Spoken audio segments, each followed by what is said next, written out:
මගේ පුතාගේ primary education එකේදී මට ඇත්තටම අවශ්‍ය වුණේ දරුවට උගන්වනවා වෙනුවට ආදරෙන් සලකන දරුවට ඕන දෙයක් කරන්න දීලා ඒ ට්‍රයල් ඇන්ඩ් එරර්ස් දිහා බලන් ඉන්න අන්න ඒ වගේ ක්‍රියේටිව් එහෙම නැත්නම් ඇක්ටිවිටීස් කරන්න උදව් කරන ප්‍රාථමික ගුරුවරු.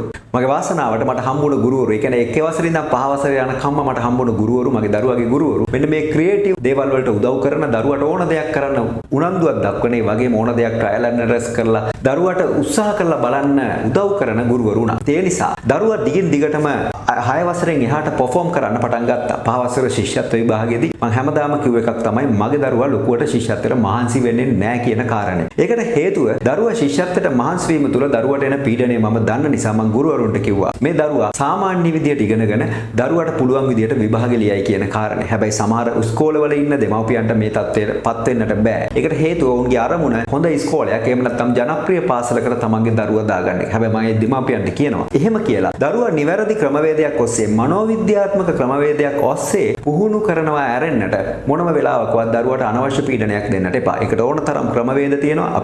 අපේ මේ පිටුව හරහාම ඔබට පුළුවන් මේ දේවල් ඉගෙන ගන්න. ඒ වගේම ඕන තරම් අපේ වැඩසටහන් තියෙනවට පුළුවන් ඔබට සහභාගී වෙන්න. හැබැයි ඔබට මම එකක් කියනවා. දරුවට අනවශ්‍ය පීඩනයක් දීලා පාඩම් කරලා ශිෂ්‍යත්වයේ වගේ විභාග ගොඩ දාන්න උත්සාහ කරොත් ඔබේ දරුවට ලොකු විනාශයක් සිද්ධ වෙන්න පුළුවන්.